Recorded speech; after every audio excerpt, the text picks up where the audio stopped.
하나님 말씀은 디모데후서 3장 16절에서 17절까지 말씀이 되어집니다. 디모데후서 3장 16절, 17절 말씀, 신약성경 346쪽에 나와 있습니다. 하나님 말씀을 다 같이 봉독합니다. 모든 성경은 하나님의 감동으로 된 것으로 교훈과 책망과 바르게 함과 의로 교육하기에 유익하니 이는 하나님의 사람으로 온전하게 하며 모든 선한 일을 행할 능력을 갖추게 하려 함이라. 아멘. 기도합니다. 하나님의 말씀이 내 마음 신비에 새로 새겨짐으로 말미암아 하나님의 선한 뜻을 밝히 알며 갈 수 있는 은혜를 주옵소서. 예수님 이름으로 기도합니다. 아멘. 할렐루야. 오늘 저녁 주님 앞에 온 성도들 주의 이름으로 축복을 드립니다.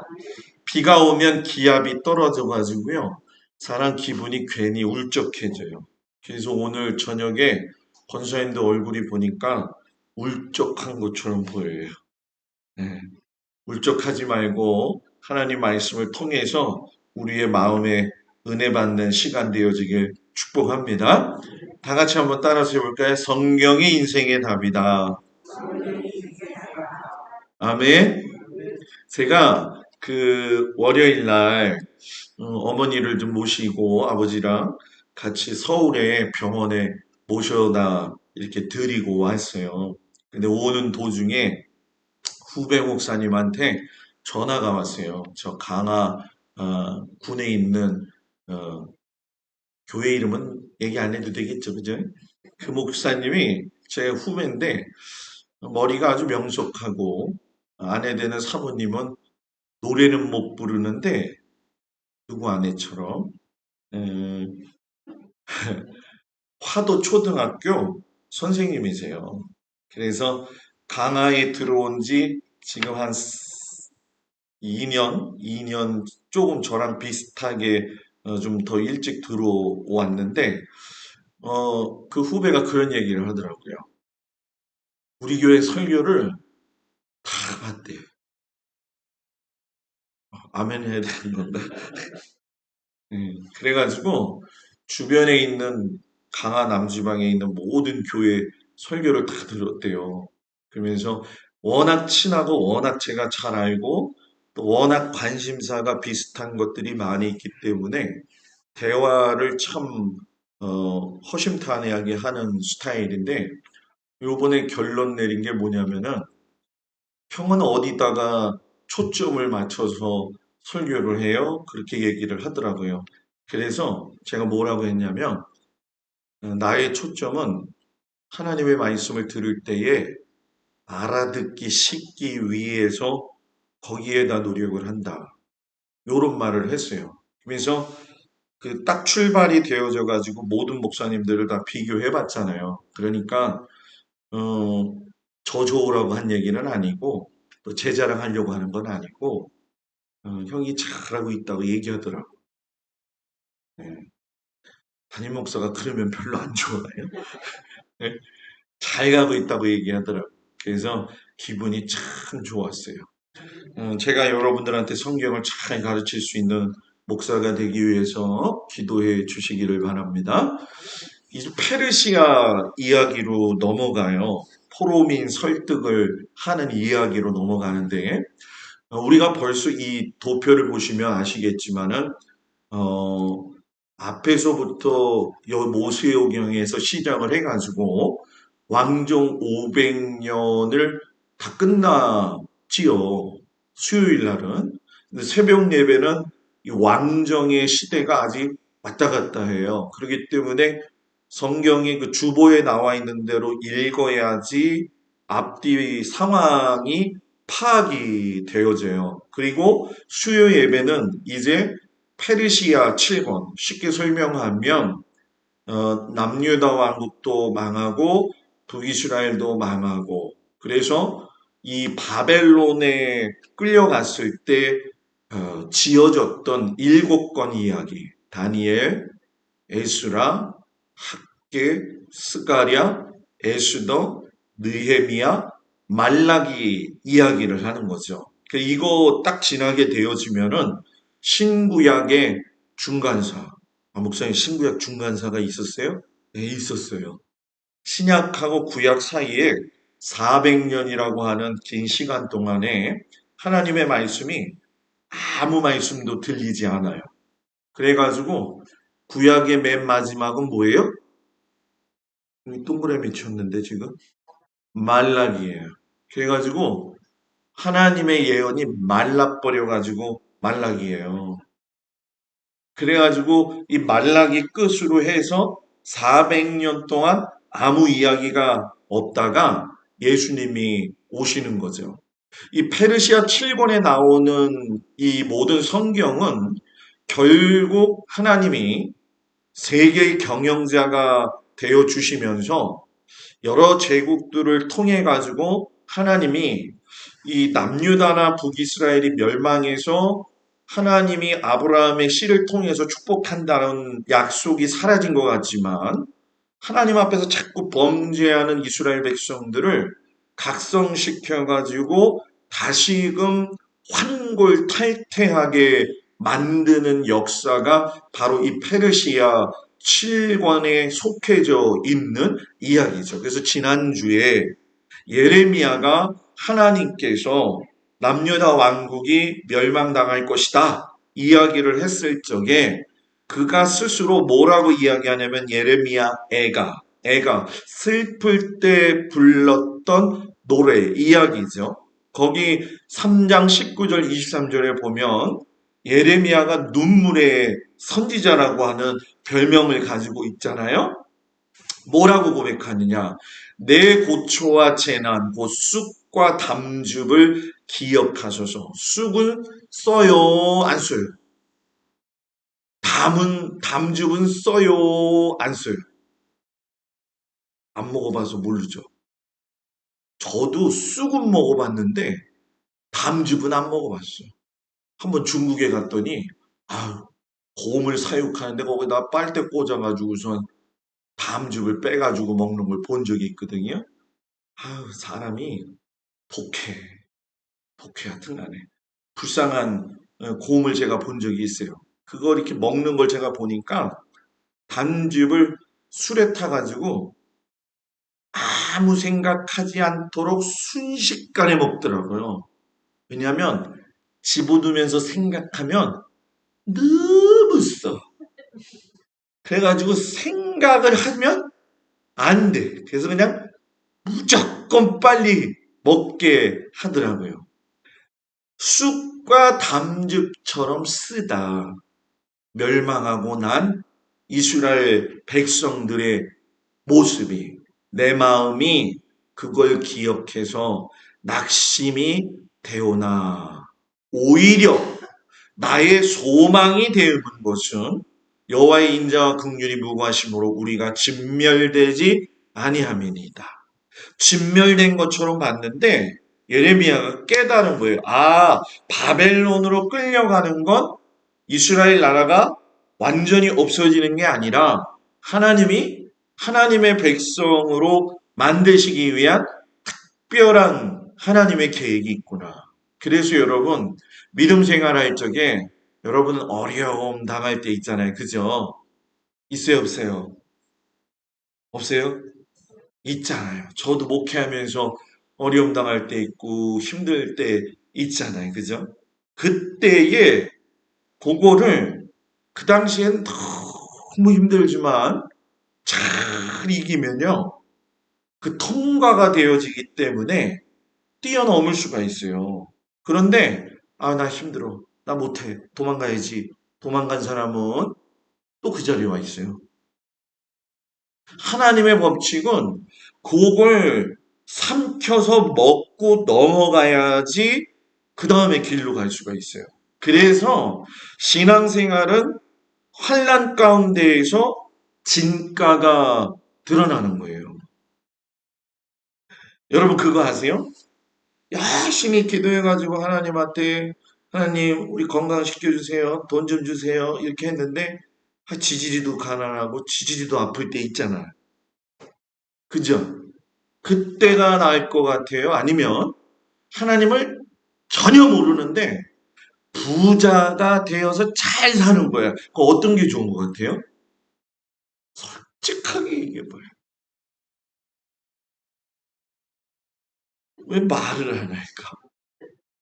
분명히 지금 속으로는 뒷거를 택하고 싶은데, 그죠? 여러분 한 가지 이야기 할까요? 여러분 이거 잘 새겨들어야 되는데,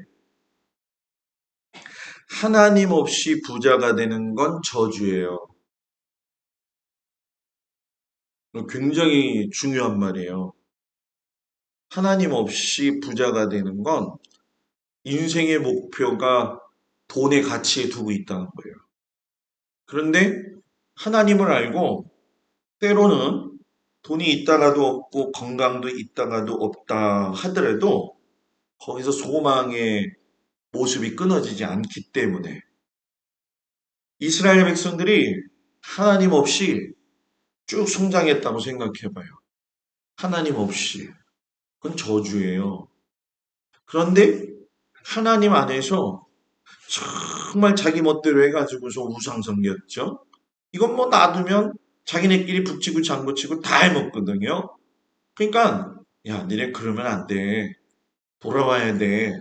해서 고난의 세월에 들어갔지만 그것이 그 이스라엘 백성을 새롭게 하는 하나님의 백성이라는 거예요. 그래서 여러분 예수 믿을 때에 목사님 주세요, 주세요, 주세요라고만 기도하지 말고 이기게 해주세요, 이기게 해주세요 이렇게 기도해야 되는 거예요. 주세요, 주세요가 아니라 뭐라고요? 이기게 해주세요, 이기게 해주세요. 네? 하나님 앞에 그런 모습이 있어야 된다는 거죠. 그래서 우리가 오늘은 포로민을 왜 설득했느냐? 그리고 원래 이스라엘 백성들이 히브리 민족이라고 그랬잖아요. 그죠? 근데 왜 유대인으로서의 시작이 되어졌느냐? 이 에스겔이 그발 강변에서 살 때에 하나님의 부르심을 받아가지고 에스겔에 주신 소명이 무엇인지, 그리고 남유다에 내렸던 징계와 심판을 통해서 주변 이웃들까지 심판 선언을 하시면서 마름뼈 환상을 통해 가지고 모든 나라와 민족과 이스라엘 백성들을 회복시키시겠다라고 하는 약속을 주시고 환상 가운데 성전 조감도를 주셔가지고서는 소망을 잃어버리게 하지 않는 내용이 오늘 말씀이에요. 그리고 다음 주에는 다니엘 이야기를 하면서 제사장 나라의 음식과 제국의 음식이 부딪혔을 때 다니엘이 어떻게 이겼느냐, 그리고 이단들이 많이 이야기하고 있는 네 짐승의 환상을 통해서 이 시대 이후에 각 제국의 나라를 하나님께서 표징으로 보여주시면서 어떻게 이 시대를 이끌어 갈 것이냐. 이거는 굉장히 마지막 때라고 하는 그 말씀을 여러분들하고 이제 나눌 때에 같이 이야기를 할 거예요. 여기서는 이제 수박 겉핥기식으로 넘어갈 거예요. 여기서 수박 겉핥기식으로 안 하고 그냥 씹어 먹기 시작하면 여기서 멈추고 나갈 수가 없어요.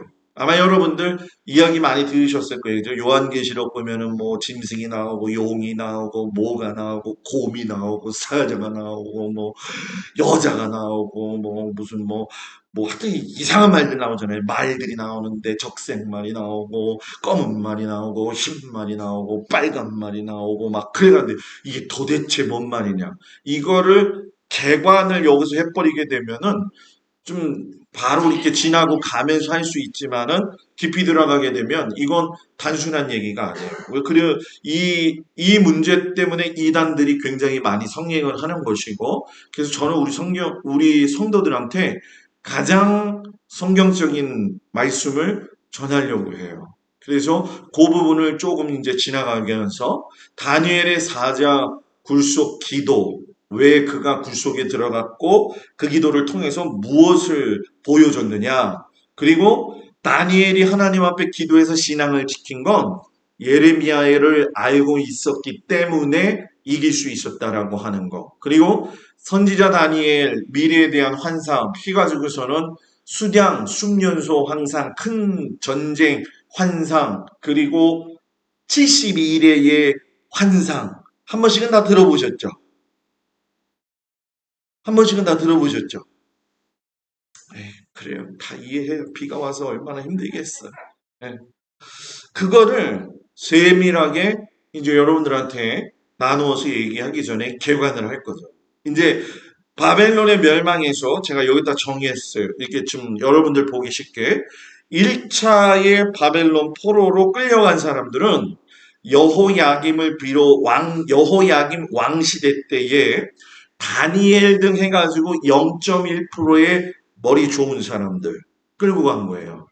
두 번째 바벨론 포로 때는 여호야긴 왕 때에 에스겔과 그 밑에 수하 1만 명, 뭐 예를 들어서 좀 일 좀 할 줄 아는 사람들. 3차 바벨론은 느부사라단 왕이 시드기야 왕 때에 비천한 자 외에는 전부 다다. 쉽게 얘기하면 가난한 사람, 팔이 하나 없는 사람, 눈이 하나 없는 사람, 이런 사람들은 다 빼놓고 나머지는 싹 끌고 갔어요. 그러니까 이스라엘 백성의 그 삶에 완전히 파탄 나어지는 상황이 되어지죠. 그래서 에스겔과 다니엘을 중점적으로 해서 바벨론 70년 생활에는 뭐가 있었느냐, 그 얘기를 할 거예요. 그래서 아까 이야기했던 그 부분이죠. 에스겔이 어디서 소명을 받았냐? 남유다를 징계하면서 동시에 남유다를 괴롭힌 외국 이방인들에 대한 심판까지 하셔요. 그럼 목사님, 남유다는 징계와 심판을 하는 건 이해가 되는데 왜 이방 민족까지 합니까? 남유다를 통해서 원래 이방 민족들이 구원을 받게 돼 있어요. 자, 쉽게 설명할까요? 이스라엘에 예수님이 오셨잖아요. 그 예수님 때문에 우리가 하나님을 믿게 됐잖아요. 그런데 이방 민족들이 남유다를 괴롭혔다는 거죠. 그것이 하나님 마음에 맞지 않았다는 거예요. 그리고 마른 뼈 환상을 통해서 완전히 죽었다고 생각했었던 이스라엘 백성을 다시금 살리시고 성전 조감도를 통해 가지고 자기들 눈으로 봤던 예루살렘 성전이 무너진 걸 보고 낙심했는데 하나님이 그 마음속에 뭐를 주는 거예요? 기대감을 주시고 희망을 주시고. 사람은 그래서 꿈이 있어야 돼요. 좀 쉽게 얘기하면 비전이 있어야 돼요. 아유, 목사님, 내 나이에 무슨 비전이에요? 비전은 살 만큼 살았는데요.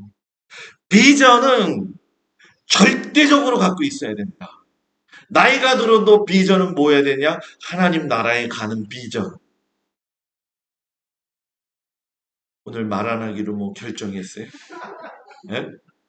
하나님 나라에 가야 되겠다는 비전. 저는 늘 우리 권사님들한테 이야기하지만 예수 열심히 믿었는데 천국 못 가면 그것처럼 억울한 건 없을 것 같아, 난. 안 그래요? 갔는데 그 권사님이 안 왔어. 기적 중에 기적. 안 올 사람이 왔어. 그것도 기적 중에 기적. 여러분, 그런 일이 분명히 벌어집니다. 그래서 이 포로민 설득이라고 하는 이야기를 왜 들렸냐 하면은 바벨론 1차, 2차에 포로가 끌려갔을 때 왕족, 귀족의 자녀들, 최고 기술자들이 이제 가게 되어졌는데 여러분 한번 생각해 보세요. 내가 갔는데 이상하게 왜 우리가 여기 붙잡혀 와야 되지? 죄는 누가 졌어요? 우리 조상들이 저질러 가지고 문제가 됐는데 왜 지금 우리가 하필이면 이 바벨론에 붙잡혀 왔는가?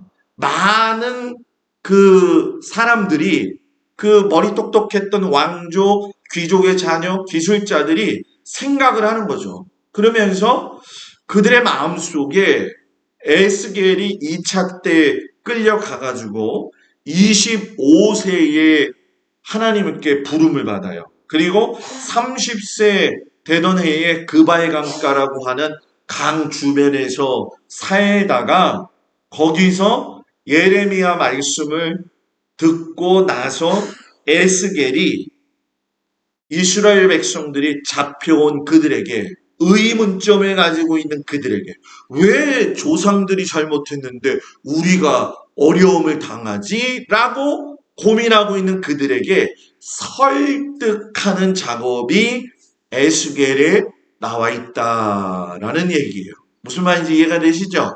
그래서 그발강변의 이 설득을 보면서 성경의 무대가 7번 바뀌는 걸 보는데, 예를 들면 하나님이 갈대아 우르에서 가나안까지 아브라함을 인도하신 큰 첫 번째 사건이 있죠. 그리고 가나안 땅으로 갔던 이스라엘 백성들이 이 먹을 게 없어가지고서는 애굽으로 내려가는 그 요셉의 사건, 그리고 거기서 나오는 뭐예요?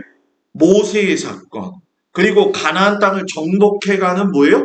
여호수아 사건, 그리고 사사시대가 지나면서 왕정시대 잘 갔다가 어떻게 됐어요? 바벨론이라고 하는 나라까지 가가지고서는 완전히 멸망하는 쪽으로 바뀌게 되죠. 그리고 이제 우리가 앞으로 다음 주, 다다음 주 계속 보시겠지만은 바벨론, 페르시아, 그리스, 로마라고 하는 나라를 통해 가지고서는 이스라엘 나라가 완전히 흩어졌다가 예수님이 오심으로 말미암아 새롭게 하나님 앞에서 부름받은 유대인들의 모습이 나타나요. 그러니까 이런 모든 과정들은 지난주에 제가 여러분들한테 말씀드렸지만 하나님이 이스라엘 백성들을 보는데 들포도 나무처럼 아주 못된 짓만 하는 거예요. 그러나 이 과정을 통해서 내가 너희들을 뭐예요? 극상품 무화과 열매로 만들겠다. 교회가 됐든 가정이 됐든 개인이 됐든 그 상황 속에서 어떤 어려움이 있을 때에는 그 암흑기를 지나갈 때에는 하나님이 무언가 만드시고자 하는 뜻이 있어요. 그래서 제가 여러분들한테 우리 교회를 잘 생각해 보라는 거예요. 오늘 교육자 회의 갔는데 강화 초대교회에서 했어요. 강화 초대교회가 강화 남지방 제일 오래된 교회더라고요. 오늘 목사님이 설교를 하는데 설교의 내용의 결론이 뭐냐? 우리 교회가 제일 낫다 이거예요. 강화 남지방의 초대 교회로서 교회에 우리를 거쳐간 많은 교회가 있고 이 교회도 세웠고 저 교회도 세웠고 막 그 얘기를 하시더라고요. 그래서 그렇구나 하고 왔는데 우리가 6번째인가 7번째잖아요. 5번째인가 6번째인가 그래요. 아세요? 몰랐어요? 이것도 기적이네. 28개 교회에서 우리 교회가 5번째인가 6번째 세워졌어요. 아이고, 안 놀라네. 저 온수교회보다도 우리 교회가 더 일찍 세워졌더라고요.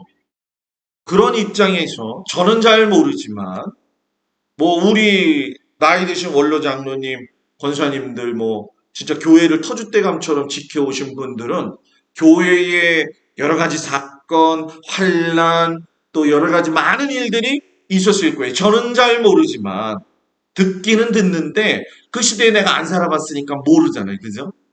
동막이 강화에서 제일 가난한 동네라고. 예?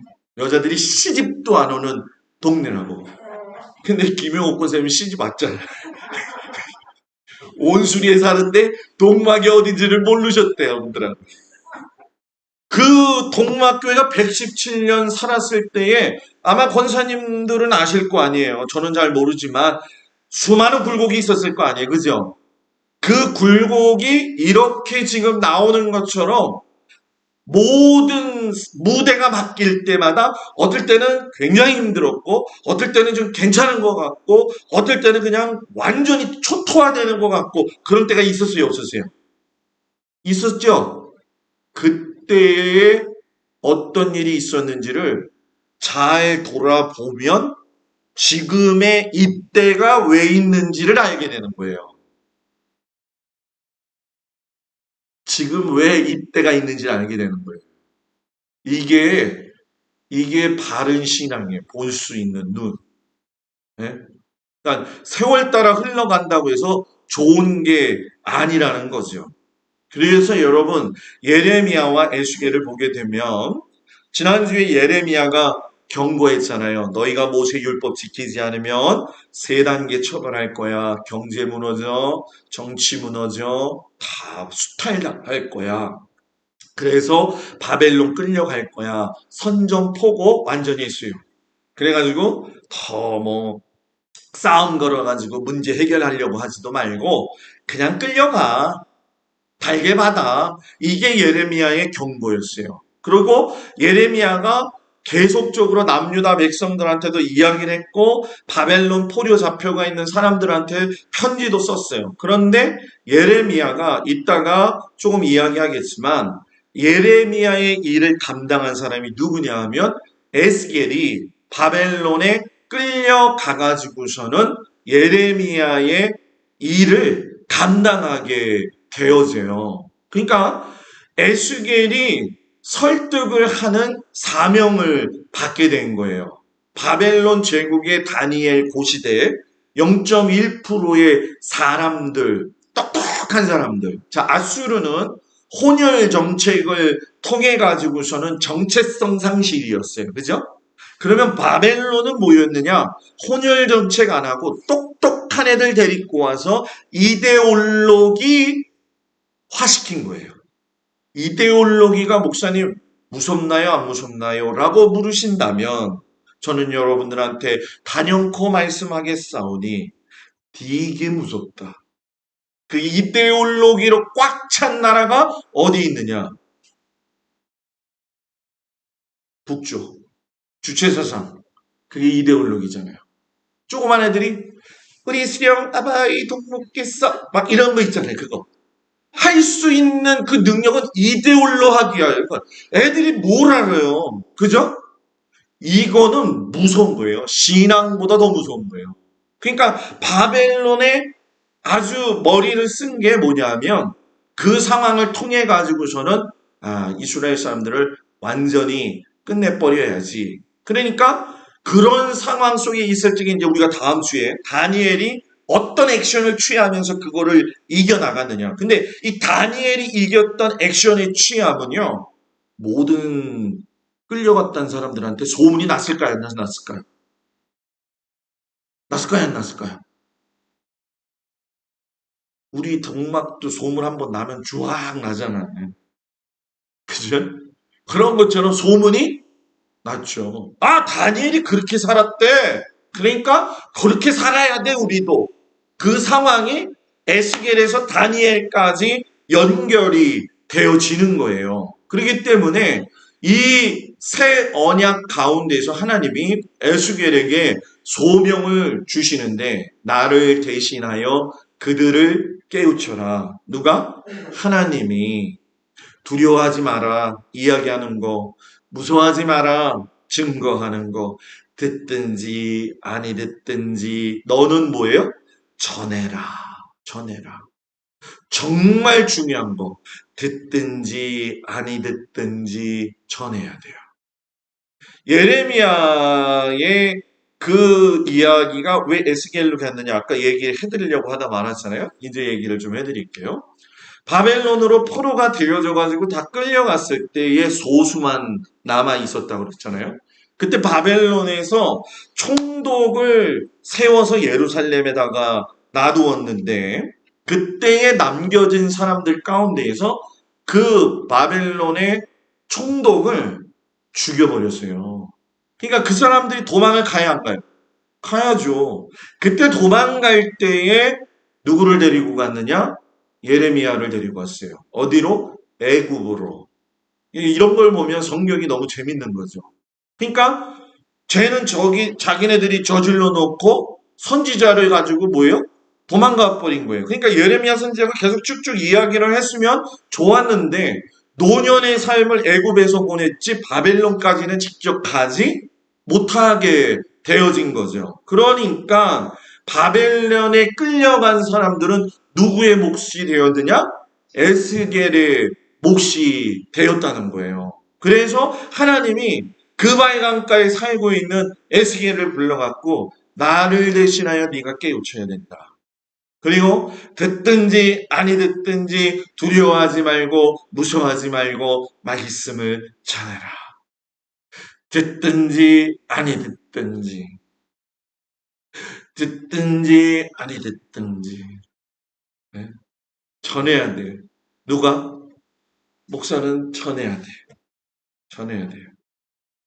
저는 바라기는 우리 성도님들이 하나님의 말씀을 잘 깨달아가지고서는 극상품 무화과 나무가 되기를 축복합니다. 축복합니다. 그래서 에스겔 보면 여러분들 좀 이해가 안 가죠. 왜냐하면 굉장히 어렵죠. 아마 다 읽어보시고 계실 거라고 생각이 되어지는데 이 에스겔은 어떤 방식이냐면 계시 일지예요. 쉽게 설명하면 뭐냐? 자기가 많은 환상을 막 보는 거예요. 그리고 나서 환상을 보고 나서 다시 현실로 돌아와가지고서 그거를 사람들한테 설명을 하는 거예요. 그러니까 에스겔의 방식은 자기 환상 속에 빠진 게 아니라 하나님이 이끄셔서 환상을 보게 하시고 현실의 세계로 돌아오게 하셔서 해석하게 하셔가지고서는 깨닫게 하시는 거죠.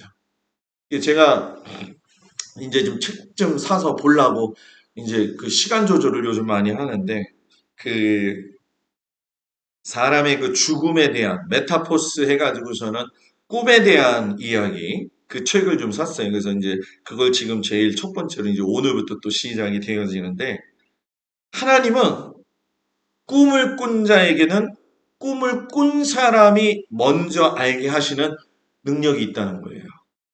이제 가끔씩 가다 보면은 아, 목사님 이 꿈이나 이런 거 꿈꿨는데 이거 무슨 꿈이래요 하고 물어보시는 경우들은 있거든요. 그죠? 근데 제가 다니엘은 아니잖아. 내가 꼭 보고선 가르쳐 드린다고. 그런데 보편적 계시 가운데에서 에스겔을 보게 되면 내가 꾼 것, 내가 본 것에 대해서는 내가 이야기하는데 교정을 잡는 건 누가 잡으시냐? 하나님이 잡으신다는 거예요. 그래서 이 33장을 보게 되면 1장부터 32장까지는 이스라엘하고 주변국들에 대한 심판이 예언되어 있고 33장부터 48장까지는 이스라엘을 어떻게 구원하실 것이다라고 하는 모든 환상들이 거기에 다 들어있어요. 그래서 그 환상을 해결할 적에 그 해결이 잘 안 되니까 현대에 들어와서 그거를 시대별로 나누었을 적에 예를 들어서 바벨론 이후에 나타날 내 생물에 대한 거를 정확하게 서술을 해야 되거든요. 그런데 문제는 뭐냐면 또 요즘 시대에 와가지고 그 내 짐승을 또 풀어내가지고선 뭐 러시아, 미국 뭐 이렇게 얘기해가지고선 하는 경향이 있어요. 근데 그게 맞냐, 틀리냐? 저는 여러분들한테 그 답을 안 드려요. 왜냐하면 그거는 얼마든지 견해에 의해서 이야기할 수 있지만 기정사실화 시켜가지고 이야기할 적에는 책임성 가지고 해야 될 필요가 있다는 거죠. 그래서 마지막 때에 대한 설교를 여러분들과 나눌 때에 제일 제가 조심스럽게 여기는 게 뭐냐 하면 여러분들의 믿음이 그걸 들을 만한 상황까지 돼야지 된다는 거예요. 그게 안 되면 듣다가 목사님 이상하네 또 이렇게 나올 수가 있거든. 그래서 그 단계까지 만드는 게 제가 앞으로 하는 그런 방법이에요. 그래서 유다 징계와 심판들이 남유다 백성들이 오해를 하고 있는 거예요. 무슨 오해? 아니, 모든 묵시가 살아리라. 하나님이 지키지 못하셨다. 하나님이 우리가 살아계신다고 한다면 우리를 지켰어야지 왜 이렇게 안 지키고 처참하게 죽게 만들었느냐. 이게 첫 번째 오해. 두 번째, 아까 이야기했던 거. 조상들이 잘못했는데 왜 우리가 이런 처벌을 받아야 됩니까? 그 이제 못된 자식들 보면 그러잖아요. 내가 부모 잘못 만나가지고 이게 모양이 꼴이 됐다고. 근데 어느 부모가 자식들 위해서 애쓰고 수고하지 않겠어요. 그죠?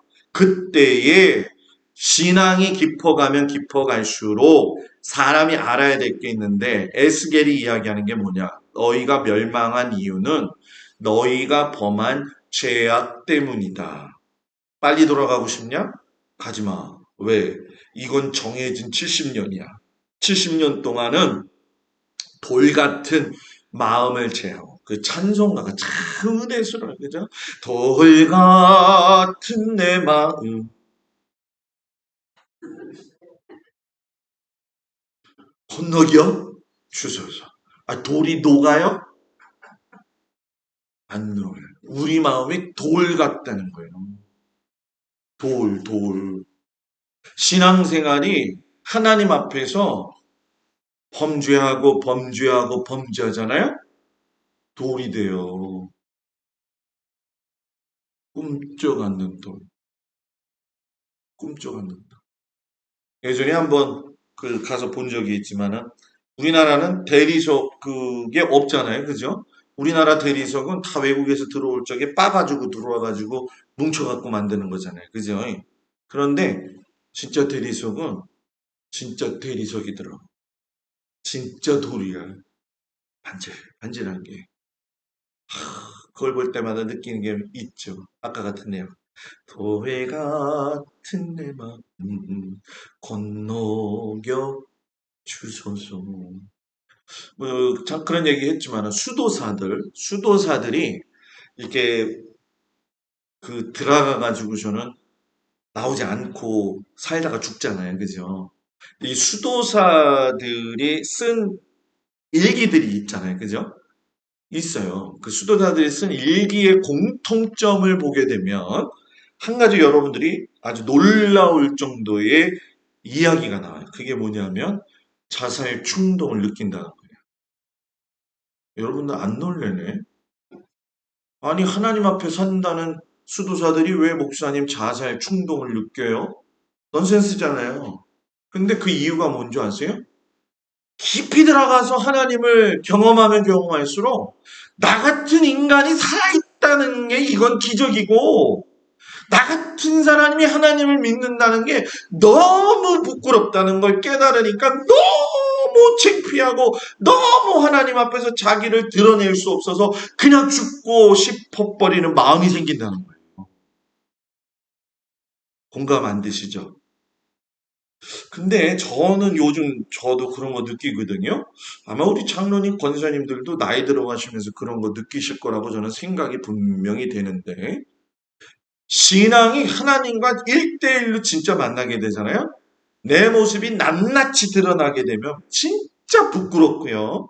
내 모습이 낱낱이 드러나게 되면요. 정말 예수님 붙들지 않으면 살 수 없는 게 나였구나 하는 걸 깨닫는 거예요. 그래서 가면 갈수록 벼는 고개를 뭐예요? 숙여야 돼요. 근데 요즘 벼들은 그냥 새우잖아요. 뻣뻣해가지고 그죠? 이게 중국살인지 모르겠어요. 응? 여러분 그거가 나한테는요 굉장히 큰 은혜예요. 여러분 우리 그런 사람 되기를 바랍니다. 요즘 제가 그런 마음이 들어요. 나 같은 사람이 목사 된 건 진짜 은혜다. 은혜다. 속으로 지금 맞아요 목사님. 여러분들도 한번 생각해봐요. 네? 나 같은 사람이 예수 믿는 거 정말 은혜예요. 은혜. 아멘. 그래서 여러분 우리가 이 아브라함 후손의 민족을 보면 이제 유대인이 이제 얘기를 해드릴게요. 처음에는 히브리인이라고 불렀죠. 누구 시대 때에? 모세 시대 때에. 그리고 이스라엘이라고 하는 나라가 세워지면서 이스라엘 백성들이라고 했죠. 나라가 쪼개지면서 북이스라엘 사람들은 아수르에 의해서 사마리아 사람이라고 하는 또 하나의 이스라엘의 다른 모습이 태어났죠. 남유다가 멸망하고 나서 바벨론 포로 유대인이 나오고 페르시아에서 이제 고레스 왕이 보내가지고 귀환하면서 유대인이 또 시작이 되어지는데 문제는 뭐냐? 이 과정 속에서 전부 다 흩어졌던 이스라엘 백성들이 유대인이라고 하는 이름으로 역사에 등장한 사건이 언제냐? 바로 로마 시대 때에 보면은 예수님이 등장하면서 십시일반 다 이스라엘 나라로 모이면서 그 시절에 그 로마에 의해서 그런 고통을 받고 또 흩어져 가지고 고생을 하고 히틀러의 가스실에 들어가 가지고 남자 여자 구분시켜 가지고서는 목욕시킬 테니까 와르르 집어넣는다는 거예요. 그러면은 알몸이 다 돼가지고 이 무서운 그 상황에 머리 깎고 막 보셨죠, 그죠? 쉰들러 리스트 보셨나요? 쉰들러 리스트 영화. 쉰들러 리스트 영화 보시고 그 사람이 뭐더라? 그 자전거 타고 다니면서 그 아주 아름다운 인생이라고 하는 영화가 있어요. 아버지가 굉장히 유머 감각이 있는 유대인인데 아들 앞에서 이제 죽어갈 적에 총놀이 한다, 뭐 석고장놀이 한다 하면서 끌려가서 마지막 죽는 이야기가 나오거든요. 거기에 보면 유대인들이 이 가스실에 들어가 가지고서는 이 뭡니까 이 샤워기가 탁 있는데 이 물은 안 나오고 가스가 쫙 나오면 다 죽어버리면 불도저로 밀어가지고서는 죽여 이 뭡니까 파묻어 버리고 했던 그 아우슈비츠 감옥소 그죠? 이러했던 유대인들이 1948년에 다시금 뭐예요? 나타나잖아요. 완전히 무너졌다고 생각했던 그 유대인들이 나타난 그때 1900, 우리나라는 몇 년도? 1945년도 8월 15일 날 해방 맞았잖아요. 그죠? 그래서 우리나라 민족하고 이스라엘 민족은 셈족이 똑같아요, 여러분. 셈족 계통입니다. 그리고 절기도요, 비슷비슷합니다, 여러분. 그거 아십니까? 아주 똑같아요. 그래가지고, 뭐 여러 가지 얘기가 있지만, 중요한 건 하나님이 마른 뼈의 환상을 그대로 뭐예요? 이루어 주셨다라는 거죠. 그래서 에스겔서의 언약을 보게 되면 우리가 잘 아는 것처럼 이스라엘 백성과 아직 뭐 아브라함과 하나님이 은혜 언약. 내가 너 그냥 내 자녀 삼아줄게. 너 나와 어디서 갈대아 우르에서 이 얘기를 우리한테 적용하면 내가 너 자녀 만들어줄게. 너 예수 이름만 고백하면 내 자녀야. 은혜. 뭐 우리가 돈 내가지고 구원받는 게 아니라는 거죠. 그리고 그렇게 살다가 우리들의 삶 속에서 참으로 부족한 때가 많이 있잖아요. 지금도 그 과정을 지나가고 있지만 환난이 닥치고 어려움이 닥칠 적에 하나님은 새 언약을 주셔가지고 우리로 하여금 하나님을 알게 하는 과정을 주신다는 거예요. 그래서 여러분 예수 믿는 건요. 나날이 변해야 돼요. 나날이 변해야 돼요. 어제 그 사람이 오늘 그 사람 되면 안 돼요. 어때요? 어제하고 오늘하고 비슷해요? 먹은 김치 밥은 똑같죠? 그죠? 근데 나는 변해야 된다는 거예요. 신앙은 변하는 거예요. 변하는 거예요. 하여튼 어제 신앙하고 오늘 신앙하고 요만큼이라도 변해요. 요만큼이라도 변해요. 예? 그리고 우리의 변화는 결국 뭐예요? 하나님과의 화평을 이루면서 결국은 뭐예요? 관계에서의 화평으로 가는 거예요. 누구끼리? 세상 사람들이 하기 전에 누구하고? 우리들이. 이 마지막 때가 되니까 교회마다 문제가 많아요. 날 목사님하고 싸우지, 교인들끼리 싸우지.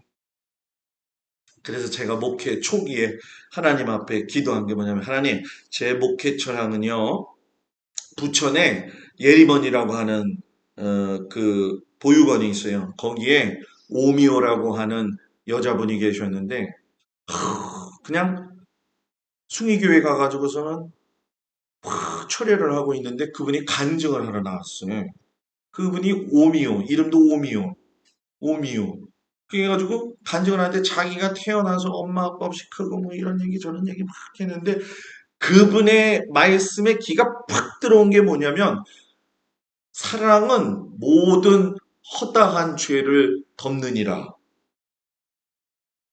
그래가지고 제가 거기서 목회 방침을 신학교 가기 전에 세운 거예요. 그게 뭐냐? 우리 교회 목회 철학. 뭐예요? 사랑을 실천하여 율법을 완성하는 교회. 왜 동막교회에 와가지고 왜 하나님이 그 말씀을 하실까? 동막교회가 그걸 해야 될 때가 왔다는 거예요. 절대 우연이라고 하는 거는 없다. 그래서 우리 교회는 여러분 미안한 얘기지만 절대적 사랑을 해야 돼요. 그래서 여러분 다른 건 몰라도 교회 안에서 이상한 소문 또 이상한 이야기를 통해 가지고 교회에 어려움을 만들어내는 건 이건 좋지 않은 거예요.